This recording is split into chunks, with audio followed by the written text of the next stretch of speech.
السلام عليكم. اليوم إن شاء الله حلقتنا حلقة جديدة حنتكلم فيها عن أهم 3 أشياء لازم تعملهم قبل زراعة الجلبانة أو البازلاء، و3 أشياء هذه مهمة جدا جدا قبل ما تقوم بزراعة البازلاء. وإن شاء الله حنتكلم عن كل حاجة بالتفصيل. فطبعا قبل بداية حلقتنا أتمنى تعمل اشتراك القناة ولايك إذا عجبكم الفيديو وتشاهدوا معنا الحلقة للنهاية.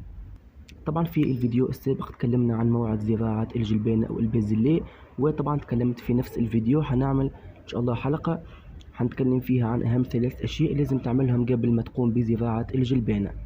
طبعا لو حاب إنه نبات الجلبانة أو محصول الجلبانة يعطي إنتاج وفير لازم طبعا تقوم بالاعتناء بالنبات.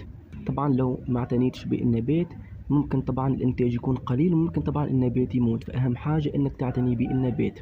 فطبعا أهم حاجة لازم تعملها إنك توفر التربة المناسبة للنبات. طبعا التربة المناسبة هي تكون تربة طينية، وطبعا لازم نقوم بوضع السماد العضوي مهم جدا قبل الزراعة. وطبعا لازم يتم وضع السماد العضوي قبل الزراعة على الأقل بأسبوعين أو 3، ولازم نتجنب وضع السماد مباشرة بعد عملية الزراعة لأنه طبعا هذا حيسبب احتراق في البذور وممكن طبعا البذور ما تنبتش. فلازم يتم وضع السماد قبل أسبوعين أو 3 أو ممكن حتى شهر وبعدها نقوم بالزراعة. طبعا ثاني حاجة وكذلك أهم حاجة في الزراعة أو قبل ما تزرع إنك لازم إنه المكان المزروع فيه لازم توفر فيه أشعة الشمس. طبعا الشمس مهمة جدا جدا لكامل المحاصيل سواء الصيفية أو الشتوية. فلازم طبعا المكان اللي حتزرع فيه سواء في الصيص أو في مكان كبير لازم طبعا على الأقل تصل له أشعة شمس من 2 إلى 3، وكذلك ممكن تمتد إلى 5 ساعات كل يوم. وطبعا نظرا لأنه إحنا فصل الشتاء ف2 أو 3 كل يوم حتكون ممتازة جدا للنبات. فطبعا ثاني حاجة لازم المكان اللي حتزرع فيه تتوفر فيه الشمس من 2 ل 3 ساعات كل يوم. وثالث حاجة كذلك أهم ومن أهم الأشياء طبعا اللي بيحتاجها نبات هي الري. طبعا لازم يتوفر الماء.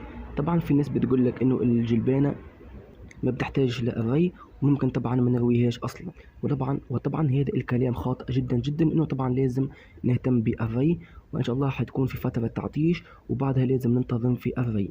فطبعا لازم الماء يتوفر في المكان اللي حتزرع فيه.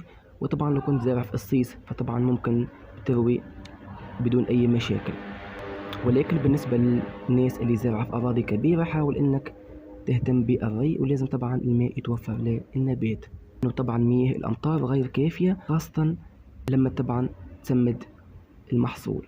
طبعا هذه أهم الأشياء الرئيسية اللي لازم تعملهم قبل زراعة الجلبانة. أول حاجة إنك تتأكد إنه التربة تكون جيدة وتقوم بوضع السماد العضوي وتترك التربة ترتاح لمدة أسبوعين أو 3. وثاني حاجة لازم تتوفر الشمس للمكان اللي حتزرع فيه. وطبعا ثالث حاجة الري مهم جدا لكامل المحاصيل ومش طبعا للجلبانة أو البازلاء فقط. وطبعا في نهاية الحلقة أتمنى تكون عجبتكم. لو عندكم أي سؤال أتمنى تكتبوه أسفل التعليقات، وإن شاء الله ملتقانا في الحلقات المقبلة. وشكرا والسلام عليكم ورحمة الله تعالى وبركاته.